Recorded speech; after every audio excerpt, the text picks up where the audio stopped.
Well, welcome everybody to the September Texas Teams Community Meeting. Appreciate everybody coming, and as always, we appreciate the support of the DIR in this community. If you have not been, if you were not in the meeting last month, you may or may not realize that Joy Hall Bryant, our friend Joy, retired, and so I was actually texting with her just a little earlier and telling her I was thinking about her because she's been running these with me for about a year and a half. And so, but again, thanks to the DIR for always supporting this. And Elizabeth is here, so thanks, Elizabeth, for joining. Let's jump right in. If you know somebody that is interested in attending the meeting, or if you're not getting the meeting updates, then you can go to the community interest list and sign up. You can either point your smartphone at this QR code. We've all gotten a lot better at using QR codes since COVID. With all the restaurants using them, or you can go to this shortened URL, aka.ms/Teams Community Interest, and just sign up there. And you can also ask to be removed from the list if that is your desire. So both of those options are available on the community interest list. So we have a good agenda today. I'm excited about it. We're just do our little welcome here as we get kicked off, and then a few little announcements, and then very happy to have Chris Bunton with the Texas Workforce Commission join us again, and really talking about, we call this section Stories from the Field. Today's session is really going to be about training. So we're going to be really digging in on what are the different tools that we have to train up, and not just tools, but what are the different approaches we have that we can use for end user training, whether that's around Teams or Office 365 or a variety of content. And so we'll visit with Chris about some really interesting ways that they've been approaching this at TWC, and hear about some of their best practices. And then we're going to go through some of the options that we have available to you from Microsoft, and then would really like to open it up to a discussion with all of us, just talking about what's working, what are some of the needs that you see with regard to training, and Teams and the other Office 365 capabilities, or rather products, get a lot of new capabilities all the time, so keeping up is challenging. So we'd love to talk about what you're doing to help keep up with that. I am also very interested in getting your feedback, not only on the community, but really getting some feedback for y'all on future topics and what you would like to hear about. I could just kind of show up each month and talk about new things that have come out, but if there are some areas that y'all would like to dig into, then if you would please fill out this survey. I've left all of the fields optional, so you don't need to put your name down or your email address or anything, but if you do, that's great. I'd love to be able to thank you personally for your ideas, but if you'll fill this out, and it could be a particular capability inside of Teams. It could be just whatever the case might be, something revolving around Teams, OneDrive, the integration of those into SharePoint Planner. We're going to see a whole list of things that are different areas that can be trained on. And so if there's something that you'd be particularly interested in, let me know. So each month I just kind of use the same slide. Wow, that's a lot of new features.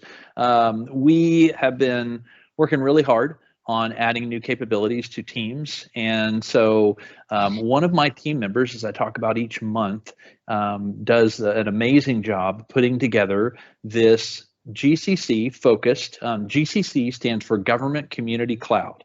So if you are working for one of the agencies in the state of Texas, most likely, with a few exceptions, your Office 365 tenant is in what we call the GCC, the Government Community Cloud. And the unfortunate thing about the GCC is that it it always lags behind in the features that are available as compared to our commercial cloud. And so we created this GCC Teams Feature Communications Guide to really let you know what's coming, when it's coming to the best of our ability. It is not extremely accurate. We're just we're doing the best we can to let you know what's coming. It also integrates what's called the Message Center post, which is coming into your admin console in Office 365. So many of you may not be O365 admins, so you wouldn't see that. but it integrates that as well as links to the roadmap item. We have a roadmap that's published online, but the really cool thing about it is it discusses the feature, and then oftentimes we'll have links to additional posts, additional websites that have additional training or how-to or things along that line. This is a slide deck, and it's broken into two sections. The first is what has just been released, and then the second is what is coming. And yes, I will post that link into the chat. Or Greg, if you don't mind, let me go back to that slide. If you don't mind just popping that into the chat, I sure would appreciate it. Hey, Michael. Yes, sir. I noticed a fun little feature in the fact that if you mouse over the ones on below the square, you can get those to work. I can make it work. I can open it up. That is one of the capabilities in what is called PowerPoint Live. And so PowerPoint Live gives you the ability to do exactly what Keith, thank you so much for sharing that. It lets you actually interact with the slides better. In fact, let me turn this on. You can advance to the slides. I can turn that off or turn it on. So if you were given a presentation where you just really didn't want people going ahead, then there's a little eyeball up at the top of the screen. And if you click on that and it gets a line through it, then people cannot move ahead. And if you leave it regular, then they can. So if y'all want to, move ahead and see what's coming next, then you certainly can feel free to do that. The thing I really like about this PowerPoint Live, and this is now available in GCC, is that it gives me the ability to see my slides. It also shows me what's coming up. If I have any speakers notes, it shows those to me. And at the same time, I can see the participants in the meeting. And so, in fact, let me just do this. If you haven't used PowerPoint Live before, I'm going to just do a quick screen capture of what I'm seeing. And it's if you've ever done a presentation using Teams, it's a little disconcerting because once you go into full presentation mode, then you no longer can see everybody, and you can't see the chat. So this way I can see the chat and everything. And no, Robin, we will never need roads again. So this is the Teams Features Communications Guide. Now, there's a link when you actually go to this link and you're on the home page of the slide deck, it's a PDF, then here is a link to Q2's features. So we had about 90 something features last quarter, and so it just was getting too long, and so we're going to break this into a quarterly feature guide.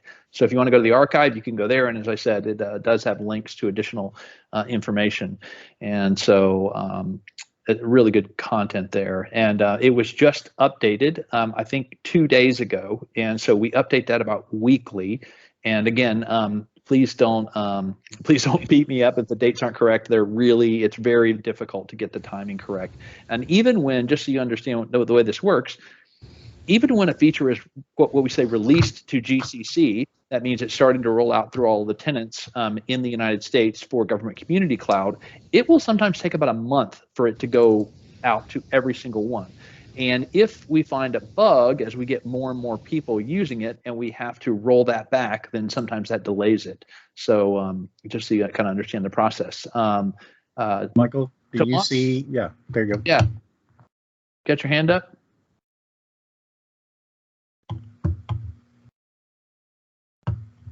He may not mean to have his hand up, so if you don't, no worries. And if you do, then feel free to come off mute and ask questions, or put it in the chat. Okay. All right, just looking at the chat, make sure there's anything that I missed. Another thing that we have that's available to y'all is a series of best practices videos. There's 15 sessions on Teams meetings in GCC. So this goes over a lot of the capabilities that are in meetings that are new capabilities to some of you, and really goes through exactly how to use those. There's 15 different sessions, so it's quite a bit, but you can pick. There's a whole list of the videos here at this link. And so if you pause that real quick. if you go out to this link, then you can watch any of those videos. I'll put that link in the chat, and just give some really great training on the latest features of Teams, and specifically around Teams meetings. So training has been on my mind because for the last couple of weeks I was studying for the Teams Administrator certification, and I'm very proud to say that last Friday I took the test and I passed it sort of by the skin of my teeth. So I have a dangerous amount of knowledge at this point now on Teams administration, and yeah, thank you. I really had not dug in this hard into the Teams administrative consoles and all of the capabilities, and I was really blown away with how much control and how many features there are that are available through the Teams administrative console, and then how the integration with that and Azure Active Directory and Office 365 administrative console, and even the Exchange and compliance and security. There's just a whole lot to it. And if any of you are interested in pursuing that certification, I've got some notes I could share with you, all above the board. And I don't have the answers to the test or anything crazy like that. This isn't a fraternity. But it's a very hard test, and there's a lot of questions and a lot of content. But I have a web page that I went to. In fact, I will put this up on the screen. This is a web page that I used for getting ready for the training. But I will say that even if you're not planning on taking that training, this is a fantastic web page with capabilities on Teams. And so this just goes through, it literally goes through everything that's on the test. And the way that it does that is it provides a web page with all of the facts on that particular topic. And so it goes all the way into the phone system. It goes into every piece of the configuration. And so again, lots of information. So like I said, now dangerously informed. So without further ado, I would love to jump in and visit with Chris Bunton, who again has agreed to join us for a second time. He joined us back in November of 2020, so almost a year ago, and shared something that they're doing that's very special at the Texas Workforce Commission with regard to really helping their users understand what's available to them in the Office 365. So Chris, you there, and are you ready to go? Yes, I am here. So if you look forward to the next slide, and what I'll do, it's a few slides I'll go over, but I want to just go over the concept, and then I'll show you a couple of illustrations that we did at our last coffee break. I think the best value for this conversation is showing you what works for us. I think there's some sharing business value and ROI that you can take away for your individual agencies. So let me just back up a little bit here. So I'm Chris Bunton. I'm the IT Infrastructure Services Director for TWC. One of the areas under my purview is MS Teams. So I want to share with you some of the success we've had with our Tech Talk coffee break. I worked with Michael many years, and he always has a lot of neat, innovative things to bring to the table, and I've always been using those throughout the years. So I'm really happy to share this with you, and hopefully you can have a nugget or two that you can take away and use in your individual agencies. I can tell you the last 2 years, the Tech Talk coffee breaks have been lifesavers. The objective is to give employees a quick technical tooltip that they can use in their work. The goal is to show employees feature sets that can apply in their TWC daily activities immediately. The structure of the Tech Talk coffee breaks is really 3 points. We have a feature discussion lecture where we introduce a new feature, or many times we visit a previously discussed feature or topic of interest. Okay. We do polls. We do poll on the audience from time to time to see, hey, do they want us to come back and present something different? Do they want to learn more about a feature and so forth? One of the things that one of my illustrative slides that we had a lot of feedback was planner and digital whip boards, Kanban boards, if you will. Another one was transferring devices. So those polled in the top 3. So of course we did a follow-up on those sessions. So after we have that kind of feature discussion, right? And that's included when we send the invite, what we're going to talk about, sort of like a preview of the agenda, right? So folks, if it's something that interests them, they can certainly sign on and plan to attend. The second part is really a hands-on demonstration, illustration, if you will. And frankly, this is what a lot of folks just attend for, right? This is where we illustrate live how to do something. Many folks really like this part and just come for this part. For example, when we were introducing breakout rooms, this is very popular. And we try to integrate the audience, right? So with breakout rooms, we had breakout rooms that the audience could partake in, and they understood because that training was engaging. So we try to be collaborative when we have these. When we did transferring devices, that was another times we really engaged the audience. When we had the seating, the group seating, and the spotlights. So we always try to engage the audience, so it'll be a little bit more impactful. Okay, other than just showing PowerPoints. And then the last component that I think really makes this a success, we call it open mic. This is where participants can ask questions. The audience can ask a question on the featured topic or any team's issue, or how do I, or show us again. And we answer a lot of questions and kind of level set what we have and attended at the time, and we talk about what's coming around the corner. These sessions are recorded, so some folks tell me I talk a little fast, so they can always go back at their own leisure and get a nugget of information a little slower, or if someone answered a question on how do I do this, that, or other, they can go back and see how to do that. Now, I do want to point out these sessions are intended to be quick and to the point and efficient.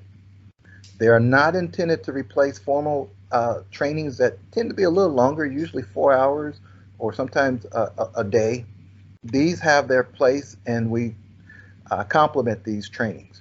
Okay, so, but again, everyone's really busy, and I think part of success, you're going to spend an hour and you're going to have some key takeaways that might interest you immediately. Okay. Yeah, I really like that immediacy, Chris. And how often are you doing the Tech Talk coffee breaks? So at its peak, we were doing these weekly. We do these at least once a month now. Okay. Mm-hmm.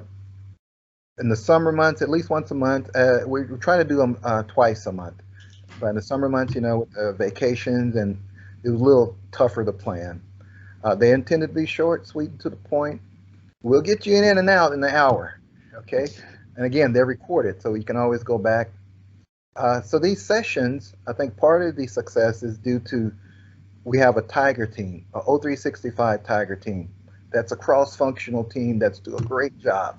So I'm the chair of the team, but we have some very smart resources on the team.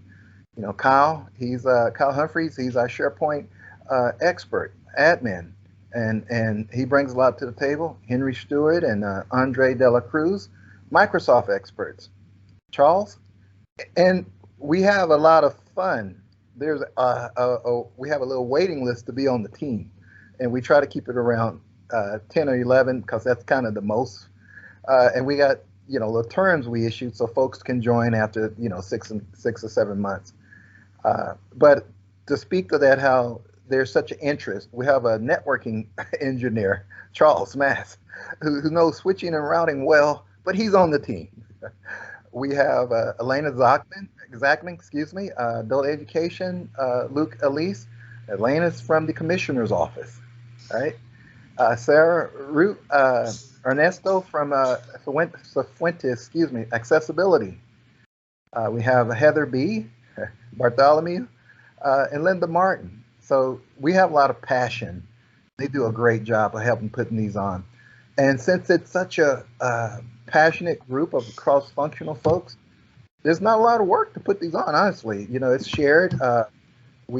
Folks bring a lot to the table. They keep us on point. The one value that we realize with the cross-functional team, you know, the engagement part, this helps us be current, you know, software current. So the program business areas are going to make sure we don't go off the rails, and it might be something neat for IT, but you know, they're not really interested. So having those program folks on part of the team keeps us current. Does that make sense? Mm-hmm. Yeah. Hey, Chris. Okay. I'm sorry, go ahead. Yeah, Dawn asked a question in the chat room, which was, how do people sign up for this? How do your staff? We send notifications out through email, and then they can always email. We have a couple admins that keep a running list, right? And then also our execs are notified and they forward it. So there's a running list that the admins handle, usually Camille or most recently Linda Martin. And there may be a little confusion, Dawn. So these are done by TWC employees for TWC employees. Yes. And so Texas Workforce Commission is what I mean by TWC. Sorry about the acronym. And so, however, I was talking to Chris earlier this week and planning this presentation. I said, hey, what would you think about y'all maybe doing a little bit of your Tech Talk coffee breaks during the Texas Teams community? So we're talking about maybe once a quarter or something like that, having them come in as a guest presenter and sharing some of the love with the rest of us. Absolutely, absolutely. I think it would help. You know, I think these venues like this, folks want to know. It's a lot of passion. I think it speaks to the success and so many folks that are on this here engagement right now. Mm-hmm. But with our concept, in that team, that cross-functional teams, there's a lot of shared prep work, and so there's a lot of levity. We have fun. So again, we have at least one session a month at the height of the implementation with work from home efforts that this really facilitated. It was very timely. We started having these in person as a way to lure folks to come learn about a new technology, which is with Teams. We had offered free coffee, hence the name Tech Talk Coffee Breaks. So we had these in person, and you know, when we did these for one of the commissioner and his teams in person, we served coffee and they just loved it. You know, we just stuck with the name. So when we went virtual, we kept it. Okay. Let's see. Chris, do you want me to? Sorry, I'm sorry. Go ahead. No, I'm sorry. What were you going to say? A couple more points, and then we can move the slides forward. So again, I want to make the point known that the cross-functional team, there's a lot of shared activities, and it doesn't feel like it's extra work because everyone's busy, right? The adult education folks, they got what they do to make sure that that service that they bring for that targeted audience that they serve through TWC, you know, they don't have time to learn a lot of stuff, but they've done some of the best presentations. They've all been very good. The accessibility folks, you know, Andre and Kyle, these guys are so far advanced on some stuff that they bring. You're amazing. Andrew, he set the bar real high when he did a lot of the planner, and they keep asking for more of these. So it's just a really passionate team that's been putting these together. And it's shared. You know, I've presented on the transferring devices last time, and I did a co-presented with Andre De La Cruz last time with our whiteboard implementation, showing how I used it personally for my team. Chris? So yes, sir. You've kept these at an hour long, right? Is that how? Yes, all of these don't. an hour. Okay. They don't. Yeah, all an hour. Cool. All right. I just wanted to confirm. Yeah, I think when we did the holiday edition in December, it was really festive. That one went over about 9 minutes, but it's right around an hour, ran over. It was just a lot of fun, folks, you know. Um, but this venue, this Talk Coffee Break venue, has given TWC real practical illustration how they can use real features in their everyday work life immediately to make their jobs a little easier. Well, and I'll say from what I can see, it's been highly effective. TWC has quite a few employees. In fact, I'm bringing up this kind of a Teams usage spreadsheet that I use, and Texas Workforce Commission has about 90% utilization of Teams, and that is one of the highest utilization numbers. And so it is definitely making a difference for TWC. And yeah, let me see here. Yeah, they are. Yep, 90%. 4,907 users out of about 5,400. So that's a good percentage. And that that was one of the real goals in talking to Chris was, hey, what are you doing? How are you getting so many people using Teams? How are you helping people understand what's available to them? And when he told me about this Tech Talk coffee break, I just thought, okay, well, there's some magic in that. Yeah, I think I have a few bullet points on the business value. So we try to make it very real for what the employees are doing in their everyday life. The spotlight features, we actually, when we told about that, we showed how you can recognize employees. One of the things that we were discussing, okay, although work from home is great, a lot of managers felt that they were losing that closeness that they had with their staff. So one of the things that we felt that we can recognize good work was doing staff meetings and using the spotlight feature, right? Breakout rooms. When we talked about breakout rooms and showed how to use that, well, we used that immediately. Literally, when breakout rooms came out, we were doing in our RFO vendor negotiations. So we were going through the solicitation process. So we had this large room of folks virtually, and there were some negotiations going on. So we used breakout rooms to have a side meeting for TWC folks only to say, hey, should we have a counter proposal? What do you think? And we were able to come back to the meeting with a united front and understand, right? And it was very effective, very effective. Chats, we use this to talk about the different features within chats, whether it's private chats, group chats. This has been very helpful from a TWC perspective in trying to talk about what's transitory and what's not transitory, meaning what's subject to open records, what's not, what can be deleted, and what's not in our current TWC stance that's coming from our legal department, kind of explaining that, right? Because we realize some folks have the channel set up and this is all they use, right? This is how they use to communicate and that's it. So we wanted to bring some clarity to that, right? Mm-hmm. The integration pieces that Michael talked about earlier are just amazing. And we have folks that go out and kind of play with this, and we stumble upon a lot of stuff and we share, the streaming videos and the texting with that, planner, and I have a slide or two on this where folks are really wanting to use this to kind of see, okay, what's going on. At TWC, we use what we call a lot of whip boards. You might be familiar with these as Kanban boards, right? So when we went home, we just did this electronically. So previously to the work from home effort, I would walk my areas and I might see for my server operations area, I might look on the Greg Robinson's area and see red, right? Red is not good. That means something's down, server's down. And I'll ask them, what's the status of that? So now with the whip boards, I can do the same thing, right? I put your whip board up on the screen here, Chris. Oh, excellent, excellent. Surveys, forms, one of the questions we were getting, how to do surveys. And, This is kind of a really effective way to kind of integrate the two and do surveys really, really quick and quick and dirty after a meeting. Boom. What's most effective? What you like? And we take that survey and we incorporate it in future sessions. Accessibility features, 508 compliance is that TWC is very passionate about.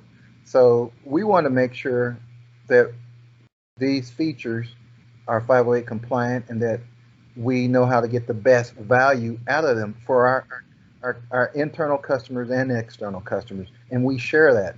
In fact, our tech talk this month is going to feature accessibility. Whiteboard, service catalog. I mean, you just have a lot of adoption capabilities. Staff teams, O365 integration, Active Directory, Azure integration, and Power BI. Right? That's coming on the horizon. Lots of stuff that can be done with that. And we're going to talk about MS Teams soft phones and how they integrate. Right? We in IT, we just piloted a project where we're getting rid of all our desk phones. No one's there. Why are we paying for it? Right? We're using the Teams soft phones. Okay.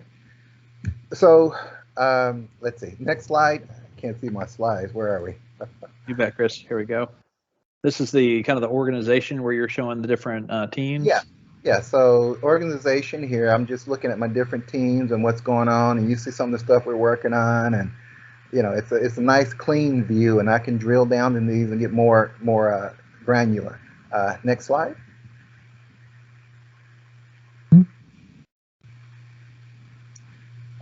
So, you know, I just took a couple snippets of our last tech talk where we went over whiteboards, just to give you a feel on, you know, how granular we go and what we show. So I actually went over this a couple slides, and then the real talent, Andrew De La Cruz, did an illustration, and he worked with Kyle on some stuff to prep on, you know, so when we were unveiling whiteboards, we want it to be successful. So, and Kyle had some great feedback from the team where he said, okay, make sure you know how to use the editing functions. As with any editing tool, you don't want that to take away when you're trying to show someone something.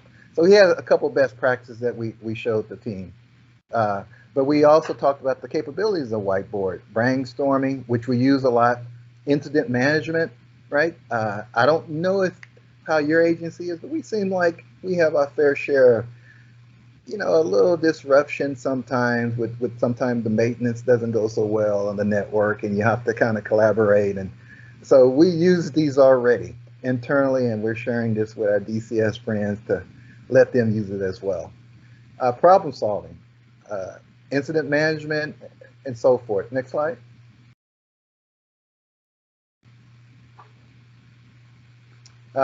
Yeah, so this is just a couple slides where we're literally showing folks how to use whiteboard. Next slide. So this is something that I used from my our whiteboard illustration, but it's something really quick I used at a staff meeting where I just took something from whiteboard and I said, okay guys, I know our services have changed. We're working from home, so our edge has increased, right? So, I mean, we're getting calls to go to folks' house. So I wanted to get an updated service catalog on what we can and cannot do. So I told each manager, take a square and fill it in. And they did that in 5 minutes. And boom. Now, you know, I sent it to the admin to kind of prettify, but I got the content. But you get the idea, right? Next slide. And then, okay, so that was the pepper. Then we went in detail, and Andre De La Cruz went in again, showed them a couple different ways to access whiteboards. Next slide. Next slide. Hey, So Chris. yeah, showed them how to access the whiteboard during the meeting and after the meeting. So we really wanted to cover it, and we answered questions. So we felt after that, everyone should know how to use whiteboards, right? Chris. Yes. Yes. Star Donovan asked, do you have to move your whiteboards from OneNote into Teams Sharepoint sites? They're from OneDrive into Teams Sharepoint sites. Oh, excuse me, OneDrive. Sorry, my bad. So I'm gonna say no. But Because if all our whiteboards, even if we create them in a team channel or as a tab on a team, get saved in the OneDrive of the person who started them. so that is true, but we don't have to move them, correct, Andre? You don't have to. I was just wondering if it's something you do in case like the person who started them were to leave your agency or something like that, so that you don't lose that content. No, but that's a good tip, and maybe we can look into that because we are trying to make sure we have some best practices at one of our feature talks before Christmas. When to use SharePoint, when to use Teams, and some guidance. But this is a good nugget that we'll take away. So I don't know if Kyle's online or someone grab that. We'll follow up. Thanks, Star. Next slide. So this is our electronic whip boards. So if you go to the next slide, and I redacted a lot of stuff. So I mean, so as I say, we use this. So some of this stuff is, kind of really internal to TWC only. So it might be a little sensitive. So I did a lot of redaction. But you can see and get the idea of the different teams and kind of what's going on. So I might send Jane Doe, hey, what's going on with this planned migration? Why is this showing late? They're going to get alert because I sent them a comment. And I know more alerts are coming, and they're not quite in our tenant yet with Planner. But I know when I comment on someone, they get the alert, right? So and that was something that I wanted to show them because Planner has been very popular in our electronic whip boards or Kanban boards that they're more affectionately called outside TWC. Okay. Next slide. So yeah, we keep it fun, right? Here's some of the members in our holiday edition, and that was just a lot of fun. And from the kickoff where we had like a little poll, what's your favorite superhero, and and can Batman beat up Superman? And we all know that's not true. Superman will always win. He's my favorite. And then we kind of branched in and what TWC does, and we said you all are all superheroes based on the job you do, and you're getting money to folks who desperately need it right now, and so you can't undersell that. And so it was just fun. So we try to have a lot of levity with it. Okay, next slide. Yeah, and so but we give them a lot of information, different ways to. The meeting notes now support 100 meeting participants at a time. And again, this is last year, so that's not even true. That's more than that now with meeting notes if you use that feature. But I was just illustrating. And then we have open mic. Next slide. Oh, a couple facts. So over 3,000 TWC folks trained, over 50 sessions in the last 18 months. Next, Tech Talk accessibility features. We want to do approvals. Michael talked about approvals at the last engagement. They were just released. I think this is going to be very popular. We're going to do a session on MS Teams soft phones and some best practices. So that's what we're trying to set up for later this month. Now, open mic. Yeah, and I just I put this little slide out there, Chris, which is this is the one that we used last time.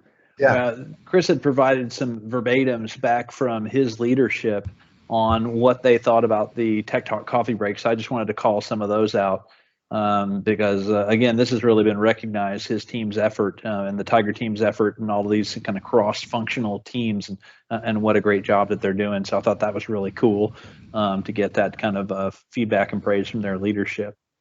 Yeah, that concept, we were asked to say, hey, how can we take this concept and move it in other areas? So, we're trying to duplicate this success in some other areas. And we have a lot of participants. The last Tech Talk we were requested to have, we were really trying to, a couple of the execs that wanted to attend, so we tailored to them and their time and some stuff they wanted to see. And they were there and present and asked some questions. All right, next slide. Next slide is just a big thank you. I might have missed slide. There's there was this one here where you have the demo time and open mic. Yes. So, and I just wanted to, just like we would at TWC open mic. So if you had a question, you can ask me a question or pop it in the chat. And I just saw a note from Kyle. I know he's on, and if any of the TWC Tiger team is on, you can help me answer the questions if I stumble a little bit.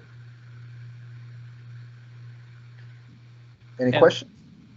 With that whiteboard question, one of the reasons we had such a really long delay in whiteboard coming out to GCC, to our government customers, is because they had to completely redo the storage architecture so that it did not store it inside of OneDrive or inside of SharePoint. And so I'm interested also, Star, in your question and kind of digging in on where are those stored, because from a compliancy standpoint, it's important that it's stored in either SharePoint or OneDrive, not on the person's laptop.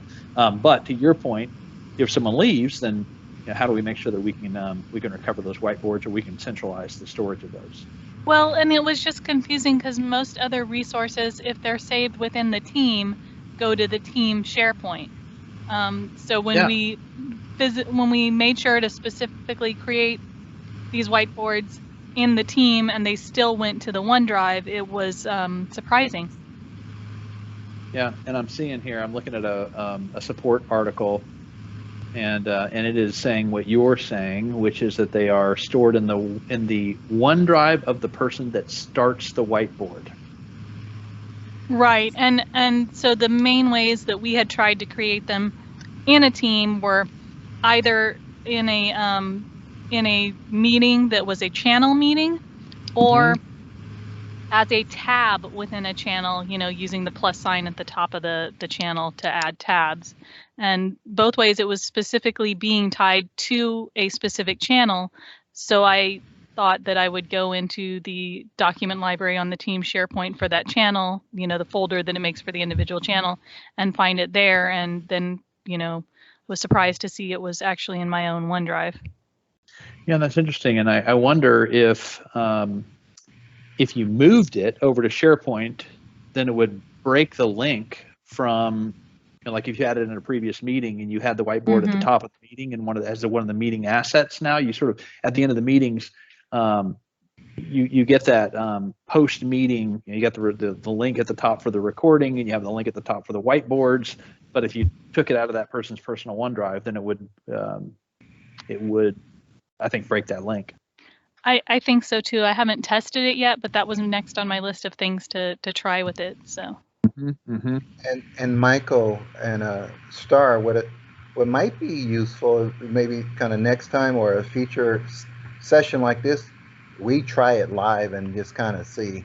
Now I know we can run into problems. And I don't want to do it now because everybody's tenant and how we connect is a little different, right? But that when we do that live at that open mic, that's very valuable for our audience, right? They really like that because when we do any training, when we do the material, we keep it TWC. Sometimes we'll have a short video that we'll send that complements that.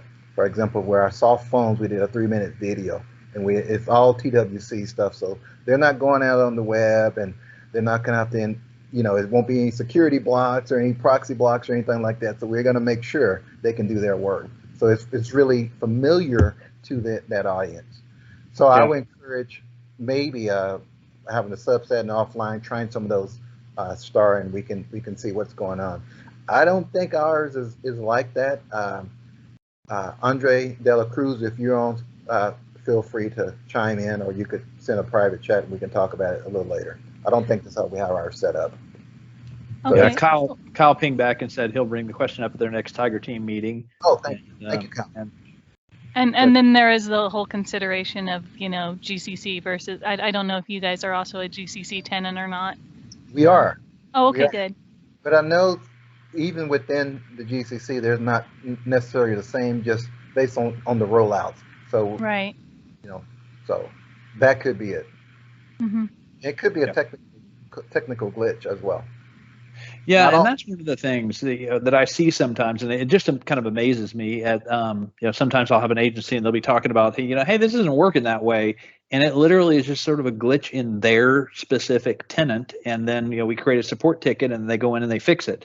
The back end engineering people on the product side, and so if you are finding something and it's just not quite working right, sometimes it's just as Chris said, it just hasn't fully rolled out to your tenant. So if you're in that first month of something rolling out, it can. I saw an example literally just yesterday, and this is for the webinars, which is a new capability coming to Teams meetings where you can have a registration page. Well, if you go into the Teams Administrator Console, then turning the webinar on or off, the policy is there, but it's not in the tenant yet. So sometimes we'll roll out the toggles in the administrative console before the feature actually is in the tenant, which is nothing but confusing. But I guess having all that stuff timed globally and all hitting at the same time is kind of impossible. Michael, did you see Karen's comment in the chat room about meeting recordings saved to OneDrive unless you create a channel meeting too, similar to whiteboarding?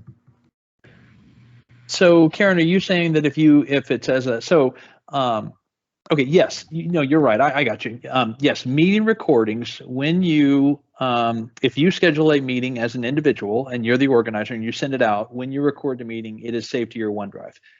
If you create it as a channel meeting, then the recording is stored into the documents area of the SharePoint site associated with that team, that Microsoft team. And so you're 100% correct, Karen. That's different. But for whiteboard, even in channel meetings, it stores to the individual's OneDrive who starts the whiteboard. Yeah. Well, that's really good to know. Thanks, everybody. What is this guy Kai Rizdal? He does a lot of stuff on NPR for Marketplace. He says all of us are smarter than any one of us, and I love that. So, Chris, thank you so much for coming back on and sharing again what y'all are doing. And look forward to the future learnings and having you guys come. Maybe we can plan on a topic for the future where you and your team could do a session on one of the particular topics. Sure. I'll bring some of the team next time, and we'll actually do a mini session of what we do for our team, and hopefully you guys can glean some best takeaways, and it'd be very helpful. Thank you for having me. Yep, absolutely. So what I'd love to do next, first, are there any other questions that anybody has about what we've covered so far? Because what I'm going to do now is dig into other training options that are available for Office 365 and Teams, and then we'll have a little bit more open discussion. So anything that's top of mind for anybody before we get started on that?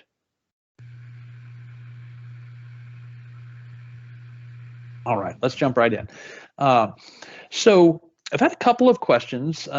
We've really talked about this topic of learning pathways several times. And Learning Pathways is a training site that runs inside of your Office 365 environment. You enable it inside of SharePoint, and once you've enabled it in SharePoint, then it comes with, it's a front end, and it's what we call a modern SharePoint site. And so you have these nice, really pretty tiles, and you can customize all of this. And then if you click on this Microsoft 365 training, then it will actually go into the training site. So let me show you. I'm actually going to share my screen and show you an example of this. Let's see here. Let me click.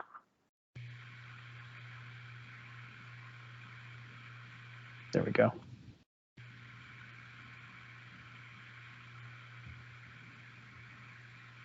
Okay, and let me know, are y'all seeing the site? Yes. Okay, perfect. That's the screen here.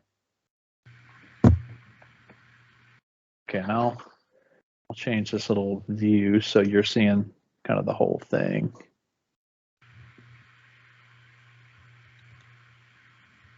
Okay, so this is the the learning pathway site. Now, what's really cool about what we have here is this is all hosted in SharePoint. It's your SharePoint, but when you click on this Microsoft 365 training, it goes in and you have a huge amount of training that's available. Now you can have what we call little kind of like learning pathways, which is here are your first days on the job. So you could really highlight this to a brand new employee, and these are the things that you need to know in order to work really well here. So this may be some training on how to use Teams. It might be training on how to use Outlook and how to schedule appointments properly. So this could be just sort of welcome to agency, and here's what you need to know.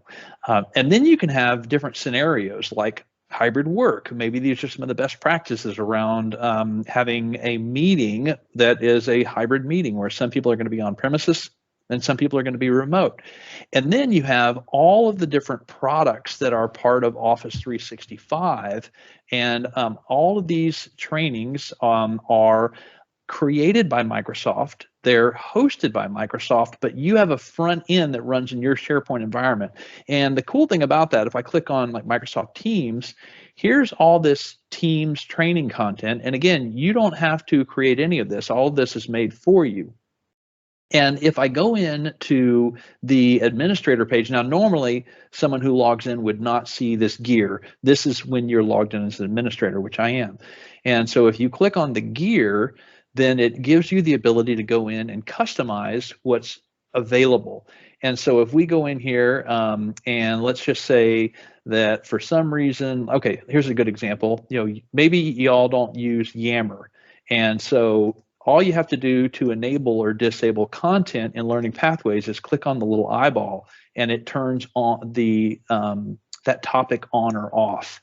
And so you can, they've got the whole topic hidden. And so once I enable the topic, then I can enable or disable the individual components. So you can disable a whole topic, like maybe you're rolling something out and you want to enable a topic down the road. Maybe you don't want people to use Sway, and so you have the full control. And the thing that I really like about learning pathways is that you can put it right here inside of Teams. And so what we've done is, this is called an app setup policy, and you can take a SharePoint site, it has to be a SharePoint modern site, and you can pin it to Teams. And so by pinning it in Teams, you make it real easy for people to work right inside of Teams and get to the training that they want. Now, this is, you can customize this content. And so if you wanted to kind of take this to the next level and create your own content or your own learning pathways, then you can do that.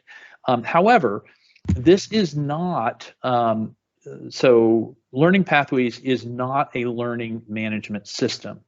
And so what I want to do next is share with y'all a learning management system that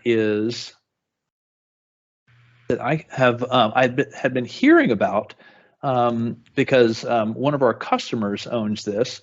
And so I did some digging and I had a meeting with them.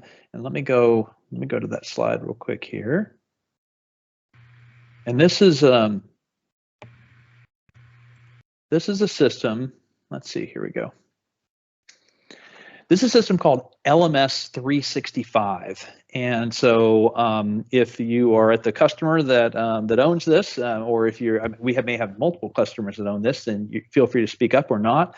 And so LMS 365, I don't work for them, I don't get paid by them or anything else. I was just so impressed with what they have done that I wanted to highlight this. As now there are other systems, and so again, I don't want you to think that I'm giving preferential. I'm not. This isn't my like you should buy this. I'm just saying this is something that I was very impressed by. So what I really like about this is that it's built completely on top of Office 365. So built on top of SharePoint, runs inside of SharePoint, and it is fully integrated into Teams. And so much like the learning pathway can be integrated into Teams, the same thing is true with LMS 365. The difference is that this is a true learning management system. And so you have all of the schedules you can create and the catalogs, and you have all of the training that can be that you can be used. You can actually bring all the learning pathways content into LMS 365, but it can also do other content like LinkedIn Learning, or if you have other content providers, then you can bring that content in. And it is a SCORM compliant LMS. So SCORM compliancy, there are certain training packages that are what are called a SCORM compliant training package, and you can import those into SCORM compliant LMS, and so that will that content can work inside of there. Something like Learning Pathways or other training platforms or not. And I saw David Gottlieb, he chimed in that the city of Austin uses this. And so, and David's done a really cool thing where he created a boot camp and a lot of training around this boot camp, really trying to up the game, like what Chris Bunton and his team are doing at TWC with really helping educate their users on what's possible. Well, David is doing that and a whole team of people with the city of Austin by using their training system. Now theirs is this LMS 365 versus kind of the in-person, and I think it's really cool that there's kind of these different ways that you can approach this. What I want to do is I want to show a little video about this LMS 365, and again, I just wanted to show the integration with Teams. And as you're watching this, something to think about is that this is not just specific to LMS 365. Y'all might be aware that Teams is a platform for what we call third-party apps. And so third-party apps can be things like Adobe, LMS 365, Bentley Systems, PlanView, Salesforce, Zoom. We actually have a Teams integration for Zoom. We have Teams integration for WebEx. So there's a lot of things that you can do to integrate other apps into Teams, as well as way back a while ago, we had David Gottlieb come in and show how you can create your own apps and take your own business processes and streamline those and integrate those right into a single team. So let me show this video. If you are interested, I'll send out these slides afterward. If you're interested in looking at more info, there's a website, and I even put one of their contacts over there in here. So you could just reach out to them. So here's a little video overview of this. And again, look at this Teams integration and look at the way that it integrates with the chat and the different capabilities. I thought that was pretty cool. Are y'all hearing that? Yeah, we can hear it, Michael. Yes, thanks.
That video seems to be having a little trouble there.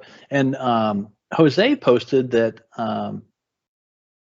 that the LMS 365 link that I posted actually went to a Danish site, and mine did the same thing. And it was really strange because it went to the site and then it redirected to a site that was in Danish. So there might be something strange going on there. So let me just put the regular link in there. Okay, here, I'll put this link in, and I'll fix that in the deck. So Jose, thanks so much for letting me know that. I don't really know what was going on there with that redirection. Huh, that's interesting. So Greg said it's showing in English for him. Yeah, I just Bing searched it, and that was the one that came up in English for me. So hopefully that one works. Okay, great. Thank you. Yeah, so again, this isn't, I'm really not trying to promote LMS 365. I'm really trying to kind of promote this idea of the integration into Teams. And so whether you're using learning pathways integrated into Teams, or whether you're using another product integrated into Teams, there's a lot of power in staying inside of the context of the particular thing that you're doing. This is an example right here. This is the learning pathways site for HHS. And you may remember that Aaron Passons came on, I think it was in January, and really highlighted what they had done with learning pathways. And this was as they were doing their transition from Skype to Teams. And so, which their team did an amazing job with, by the way. And what they did is they pinned learning pathways right at the very top and called it Let's Learn. And then what they're able to do is they're able to make references to the training that's available in their IT alerts or their training department. And so they can just let people know you can just click right here and then direct them where they want to go. So learning pathways is there's no cost for it versus LMS 365. There is a cost. Again, it's learning pathways is not as feature rich, but if you are interested in learning pathways, then when I send you the links, there is more information that's available in the slides that I'll send out to you, and I'll also post this link right here in the chat. And then I can help you get this pinned inside of Teams. And so it takes a little doing to get that and just get it done right, especially if it's your first, what we call custom app. But we have some technical people that'd be happy to help you to get that situated. So just let me know. You can reach out to me just via my email would probably be the easiest way. So any questions about learning pathways or about how to leverage the training that's available that's right here inside of the things that you already own?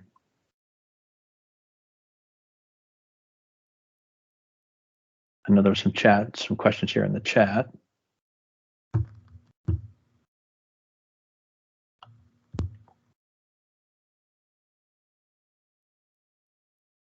All right. Well, then what I'd like to do next is Greg's been a regular attendee on this call, and we've talked quite a bit about the customer success training that's available through your relationship with Microsoft. And what I'd like to do is have Greg go into a little bit more detail on the training that's now available. They are always adding new training, and maybe Greg, you could talk a little bit about what we've done here in the state of Texas working with your team, and take it away. Awesome. Thanks, Michael. First off, nice to meet you. If I haven't met any of you before, I know I work with a lot of the state agencies, but if you're not familiar with my name, I am the training manager for the Austin, Texas area, and come October 1st, it'll be the whole Central Texas area. So we're expanding the training stuff that we've got going on here. We've got some awesome trainers on our team, and we offer a huge content catalog that's been expanding almost endlessly since the start of the pandemic, when we transitioned from retail store employees to virtual employees delivering content and helping a lot of y'all get set up with things like Teams or maximizing some of the usage that you have through your M365 applications. And so, Michael, I think you added some of the content catalog to this slide deck. So This is just one page of the content catalog. It started as one page about 1.5 years ago, and some of you on this call, like I saw David Gottlieb's name was on here. We've got a few people that may have remembered when this catalog was only one page. We are up to almost 50 courses that we offer through the training team, through my team right now. They're all included in your licensing. And Michael, I'm sure we'll include this document in the recap of today's call, which will be available to all of you. Like I said, it's included in your licensing. So go ahead and click on this link when you get that email. Go through and see if there's any courses on here that are interesting to you. You'll see there's the title and then a brief overview of the course. And then there's a list of learning objectives that are available there. It's really awesome because I have specific agendas that are customer facing for every single one of these courses. And so I think we're up to 11 different Teams courses that we've got now, 21 different Microsoft 365 courses. We've got 4 accessibility ones, kind of you name it. There's Power Platform. We've got everything you can imagine under the Microsoft umbrella for end user training. And so, like I said, we have those specific end user, customer facing agendas. So if you go through this list and you find a course or two that you think might be a really good use for your audience or for some of your, your agency, feel free to shoot me an email. I know Michael Kennedy's got my email on there, and you're welcome to grab it from that call. Email me directly. I'm happy to hop on a call with you and kind of discuss logistics of what it looks like to set up trainings with my team and how that works. We take care of everything as far as supplying the call links and our trainers to host the session. Really, the only thing that's on your end is to promote and get the people to show up. And so we take the kind of own it off of you to deliver the session. A couple really key things that I think you'll like about our training team is that not only is it included in your licensing, but we work with you to make sure that we're talking about what's relevant. And so most of you on this call are operating in GCC in your government licensing. And we understand as trainers that there are limitations on some of the applications that you've got there. So first, we try to understand what those limitations are so that we're showing stuff that's relevant to you and not showing you features that you don't have just yet. And then second, we work with your IT to make sure that we understand what you have available to you beyond that GCC. So the example I like to use a lot is maybe your end users don't have the ability to create teams on their own, and they might need to go through their IT department to, have that team created on their behalf or something like that. I make sure I work directly with you to review those agendas and make sure that we're tailoring the content so it's a little bit more specific to your end users. Yeah, I really like that because I've had multiple agencies where there was a concern where they had not rolled out a particular feature. They hadn't turned it on yet. There's always the thing that Greg already mentioned, which is the difference between the government community cloud, Office 365, and commercial. And you don't want to go telling somebody about something that they can't have because it's not available in GCC, and then get people all worked up and excited, and then they're disappointed. Or they think, well, why won't my IT let me have that? And so we really try to work closely, not just with your training department, but also with your IT department, so that if there's something that's not turned on yet, or maybe you have a really valid reason that you're not going to turn that on, then we're not going to get people all excited about it. Our goal is to come alongside you and not create problems for you by talking about something that they can't have. Yeah, absolutely. And then some newer resources that we've got. I know I don't know how many of the slides of this content catalog I've got all of you them. have on. You got on. Awesome. Well, this is the one. So this content catalog, it gets updated for me on the first Monday of every month. And so that's when I find out about new content. And so this was the first Monday of this month, and it was Labor Day. So I didn't get any of this content until Tuesday. And I found out that we are starting to finally roll out some industry-focused material, which I thought all of you would be really excited about. And so as you can see, Michael's highlighted that we actually have a Frontline Worker course that just became available to us on Tuesday. In addition to that, and all of the new material that we get on the first Monday of every month, I've also got some other really cool material that I can share with y'all. Whether you've been working with me before or you're new to working with me, I have some email templates that some of you may have been privy to if you've been working with me, but some of you that have been working with me, I don't think have had access to some of those email templates before. So I do have some promotional material that I can share with y'all. And so then that's something that you can give to them so that they can send that out to their employees, just so they don't have to come up and write, their own email absolutely. template, come up with Yes. graphics and stuff. Yeah, nice.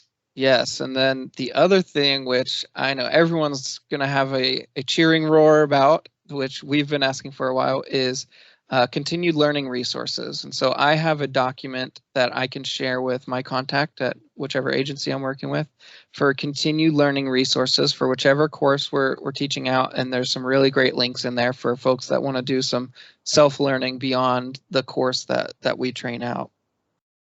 Wow, that's great. And for those of you that don't know what this Frontline Worker is, so Frontline Worker, thank you, James, for your endorsement there. He said Texas DMV enjoys your promotional resources, so yeah, appreciate that. And I know that I saw Elizabeth earlier. Say hi, Greg, from Elizabeth with the DIR.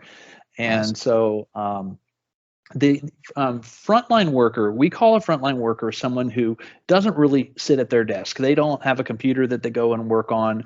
And there are some really interesting scenarios. I was visiting with Michelle Lau about a year ago.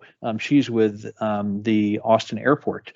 And so, they have a lot of employees who are actually out on the tarmac. And so they were thinking about ways that they would be able to give them better access to information just through their smartphones, because they don't have their own desktop or laptop, and they may have a shared kiosk, but it didn't make a lot of sense.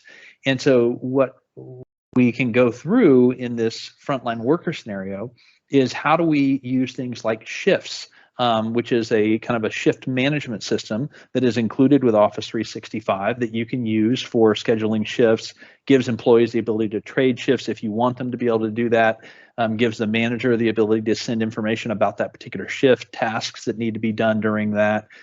We have bookings that can be covered during that session.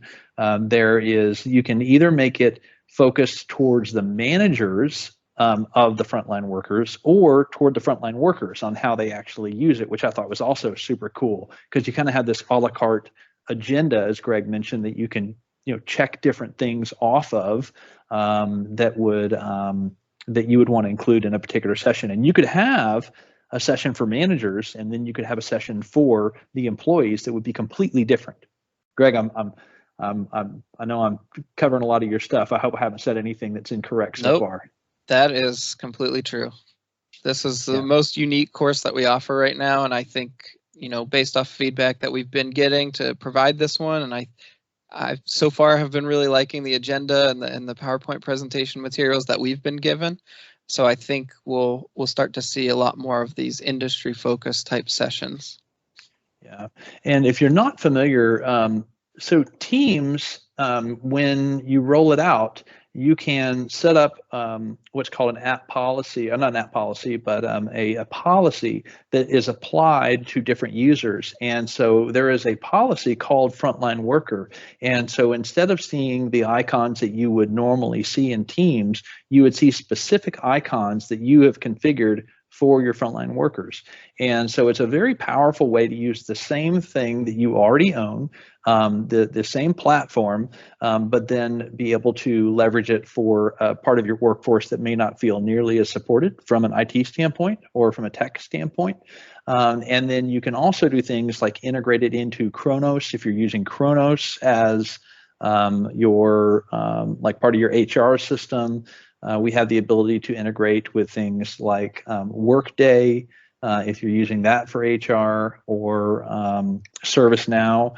And so there's a lot of capabilities that you can do that are specifically focused on that part of your employee base.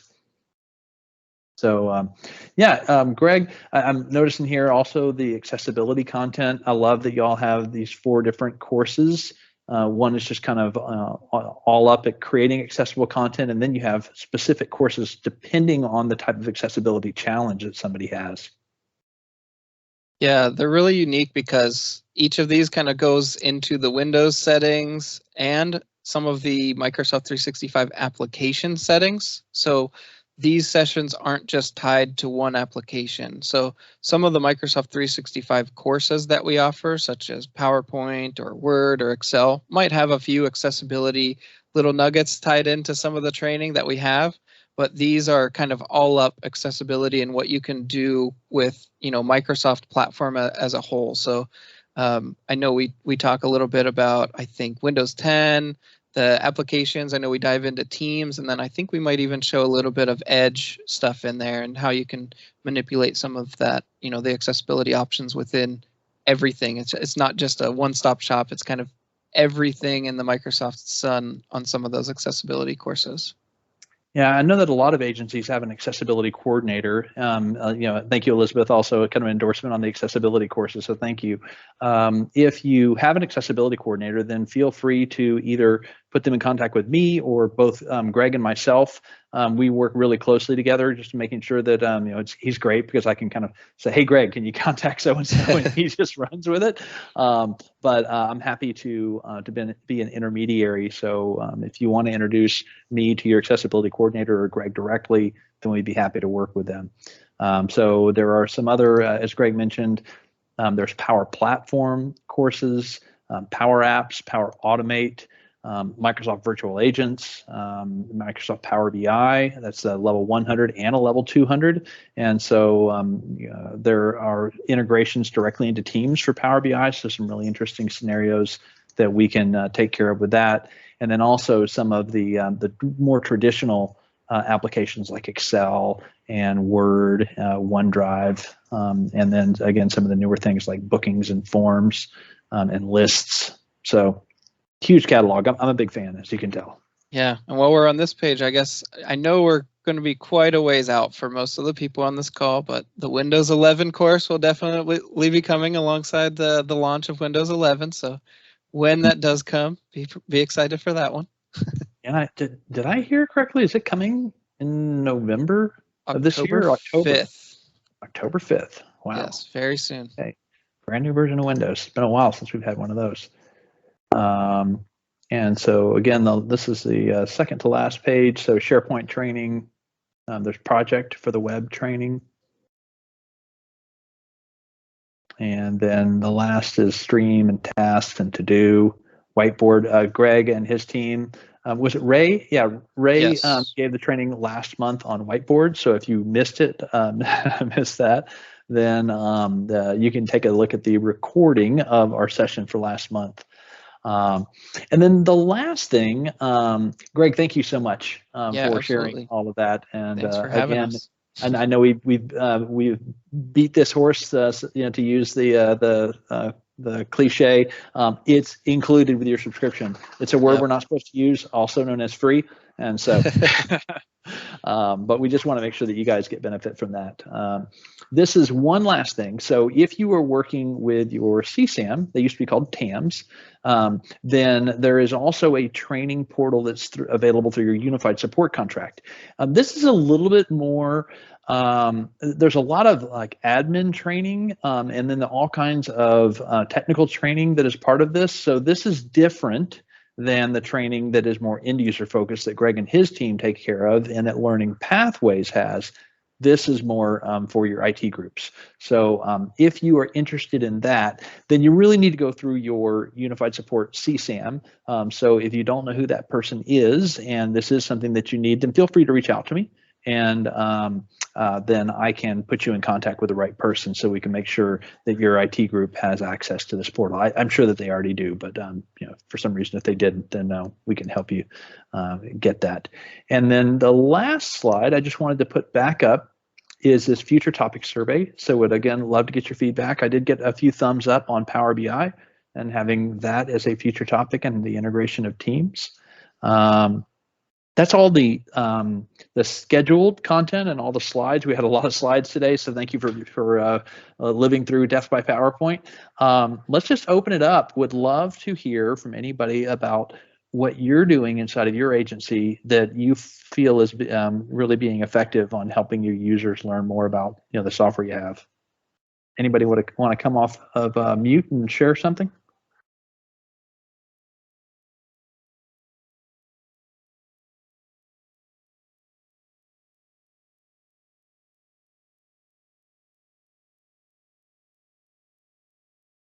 All right. Well, we definitely don't need to share unless you want. So again, I want to thank TWC and Chris for coming on and sharing what they're doing. I thank Greg again for what he shared, and thanks to all of y'all for attending this month. I'll take a look at the feedback that you have on what you'd like to see in future topics, and we'll include that for next month and in the months moving forward.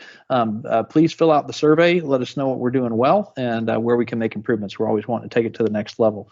So with that, I will go ahead and stop the recording.